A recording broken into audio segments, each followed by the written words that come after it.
तो ये economic survey का चैप्टर 4 है जो कि बात करेगा प्रोसेस रिफॉर्म्स की, which is enabling decision making under uncertainty. तो डिसीजन मेकिंग से रिलेटेड ये चैप्टर है। डिसीजन मेकिंग जो इकोनॉमी की कॉन्टेक्स्ट में इंडिया लेता है, तो उसमें क्या क्या प्रॉब्लम्स आती हैं और उनसे कैसे डील करना है। तो चैप्टर ये जो है ये एनालाइज करेगा इशू ऑफ ओवर रेगुलेशन। ठीक है, तो ये चैप्टर एनालाइज करेगा the issue of over regulation और उसका रिजल्ट क्या पड़ता है पॉलिसी लेवल डिसीजन मेकिंग पे। ये जो हम सीखेंगे थ्रू द लर्निंग्स, ये चैप्टर में सजेस्ट करेगा क्या क्या मेजर लेने चाहिए to balance regulatory mechanism with transparency, जो हेल्प करेगा in enabling efficient decision making. ठीक है, तो प्रॉब्लम है एक रेगुलेटरी इफेक्टिवनेस की। ठीक है, वो क्या है? इंडिया के जो रेगुलेटरी प्रॉब्लम है वो इसलिए नहीं है क्योंकि there is lack of regulatory standards या पुअर कंप्लायंस, नहीं, ऐसा नहीं है। लेकिन प्रॉब्लम ये है कि there is lack of quality and effective enforcement of regulations. ठीक है, जैसे कि ये देखो कि वर्ल्ड बैंक जस्टिस रिपोर्ट जो है आती है, जिसका नाम है world rule of law index, इसमें इंडिया की रैंकिंग इम्प्रूव हुई है इन द कौन सी कैटेगरी में? Following due process in the administration proceeding. 75 थी 2015 में, अब 45 हो गए 2020 में। बट ये 90 से भी ऊपर इसकी रैंकिंग है इन दी सब categories of effective enforcement regulation और टाइमलेस एडमिनिस्ट्रेशन प्रोसीडिंग्स। ठीक है, उसी तरीके से इंडिया की जो रैंकिंग है वो लो है in world bank ease of doing business की सब कैटेगरीज, जैसे कि स्टार्टिंग अ बिजनेस और रजिस्टरिंग प्रॉपर्टी। और ये क्यों हुआ है? Because of high number of procedure as well as time और कॉस्ट जो कंज्यूम हो जाती है टू कंप्लीट ईच प्रोसीजर। ठीक है, फिर देखो कि देर आर एविडेंसेस हैं जो कि शो करते हैं कि जो इंडिया का ओवर रेगुलेशन वाला जो भी पूरा प्रोसीजर है इसका, ये कंट्री का ये रिज़ल्ट करता है इन अनड्यू डिले, मतलब वो ऐसा डिले है जिसकी ज़रूरत भी नहीं है in the critical decision making. एक स्टडी है by the quality council of India, वो ये दिखाता है कि the time taken for voluntary liquidation of a company, जो कि लिटिगेशन या किसी डिस्प्यूट में भी इन्वॉल्व नहीं है, उसमें भी कम से कम 1500 दिन लग जाते हैं। मतलब कि 4-4.5 साल लग रहे हैं इन कंपैरिजन सिंगापुर में, जहाँ पे 1 साल ही हो जाता है, जर्मनी में 1 से 2 साल में निपटा देता है, और 15 महीने सिर्फ यूके में। अब देखो इनएविटेबिलिटी है ऑफ इनकम्प्लीट रेगुलेशन की। ठीक है, तो रूट कॉज जो है of the problem of over regulation, जो ओवर रेगुलेशन का रूट कॉज है वो एक ऐसी अप्रोच है जो अटेम्प्ट करना चाहती है to be accountable for every possible outcome, मतलब हर पॉसिबल आउटकम की अकाउंटेबिलिटी लेनी है बिना ये रिकॉग्नाइज़ किए कि इनएविटेबिलिटी ऑफ इनकम्प्लीट कॉन्ट्रैक्ट्स होते हैं और regulation in a world which is full of uncertainty.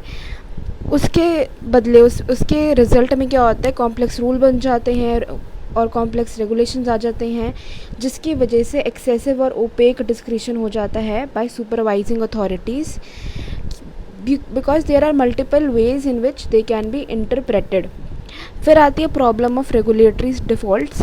Regulation जो हैं वो ईजिली मेजर हो सकते हैं बाय क्राइटेरिया और चेकलिस्ट, बल्कि ऐसा मुश्किल हो जाता है जब आपको क्वांटिफाई करना पड़े सुपरविजन को।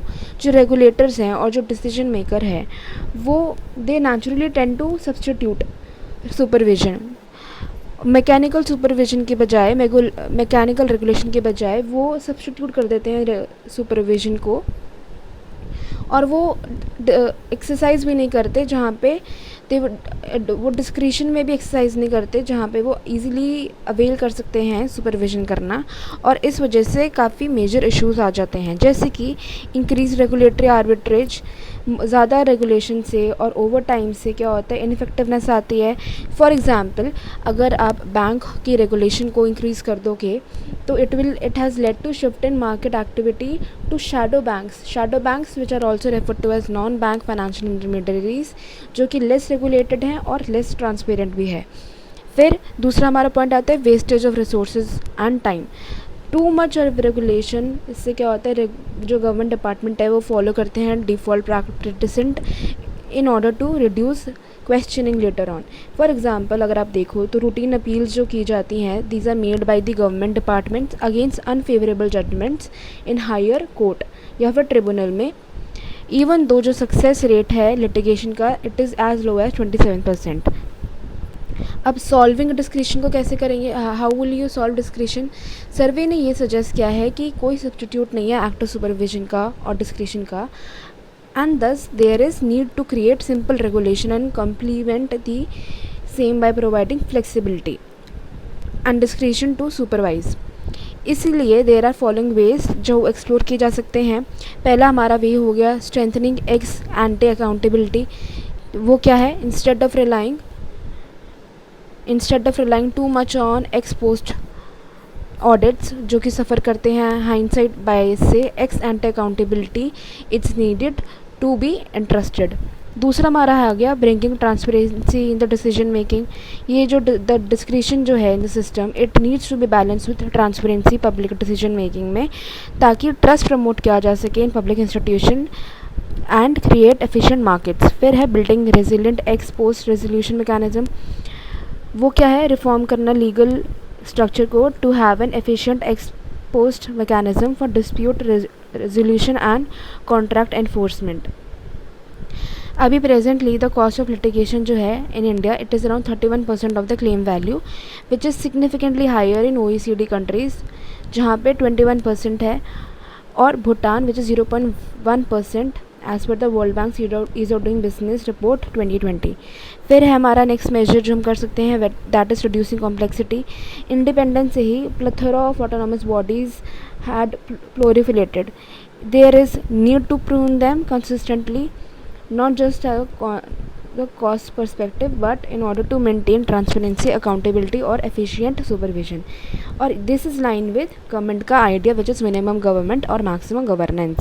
फिर है हमारा enacting transparency of rules act which is to end any asymmetry जो आ जाती है in the information regarding rules and regulation which is faced by the citizen। और कुछ यहाँ पे इम्पॉर्टेंट हमारे कॉन्सेप्ट्स हैं which are initiatives taken by the government to improve India's regulatory ecosystem. पहला है bringing transparency in the decision making process. Government का e market place है GEM portal for public procurement which was set in 2016। इसने result क्या है, at least 15 to 20% reduction within the prices of products than previously. Also ये भी कहना ज़रूरी है कि ओपन प्लेटफॉर्म है, ये एक ओपन प्लेटफॉर्म है तो सिटीज़न कंट्रीब्यूट कर सकते हैं to monitor it real time. फिर है rationalization of institutional architecture to reduce complexity। Closure है of all India handloom board, all India handicrafts board, cotton advisory board और जूट एडवाइजरी बोर्ड, और merger of the 4 film media units into national development corporation limited. फिर हमारा ex post resolution mechanism through insolvency and bankruptcy code, debt recovery tribunal, reducing regulatory में compliance burden through recent merger and codification of the existing 29 central laws और 4 labour laws. फिर है liberalising the regulation of BPO sector. अब हम आ जाते हैं अपने glossary पे। तो वर्ल्ड जस्टिस रिपोर्ट ये 2016 में इनिशिएटिव बना था by of the America bar association and it became an independent not profit organisation 2009 में। जो डाटा पब्लिश होता है by the world justice report it is use by world bank in its world governance indicators. फिर है हमारा regulatory quality index. ये क्या है, ये कैप्चर करता है perception of the ability of the government to formulate और इम्प्लीमेंट करना साउंड पॉलिसीज़ और रेगुलेशन जो परमिट करेंगे और प्रमोट करेंगे प्राइवेट सेक्टर डेवलपमेंट को। और क्या करता है रेगुलेटरी क्वालिटी इंडेक्स, एस्टिमेट देता है about the country score on aggregate indicator and unit on a standard normal distribution which is ranging from approximately -2.5 to 2.5%। Also quality regulatory quality index क्या करता है, ये है part of the world wide governance indicators WGI of the World Bank. Quality council of India ये set किया था jointly by government of India और Indian industry which was represented by Indian industry जो रिप्रेजेंट हो रही थी bye 3 premiere industry association. पहला कौन सी थी, associated chamber of commerce and industry of India. फिर है confederation of Indian industry CII, and then there is FICCI which is federation of Indian chamber of commerce and industry. इसका aim है to establish and operate national accreditation structure और promote करना equality through national quality campaign. It is governed by a council of 38 members with equal representation of government, industry and consumer. Chairman of QCI, it is appointed by Prime Minister on the recommendation of industry to the government. जो Department of the Industrial Policy and Promotion under the Ministry of Commerce and Industry is the nodal ministry of QCI।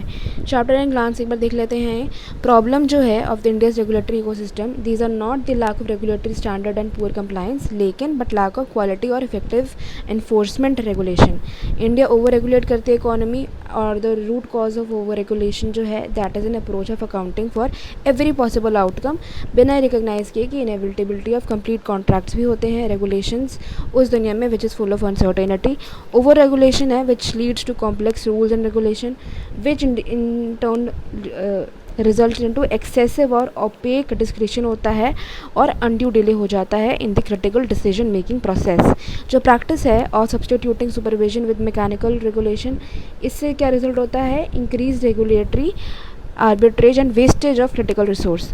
Then there is need to create simple regulation और complement the same by providing flexibility, ठीक है, और discretion through measure जैसे कि ex ante accountability, ex post resolution mechanism और transparency rules etcetera. Various initiative लिए गए हैं सरकार द्वारा which is to with the aim to improve regulatory ecosystem, जैसे कि GeM portal for public procurement, IBC और DRTs, codification of labour laws etcetera.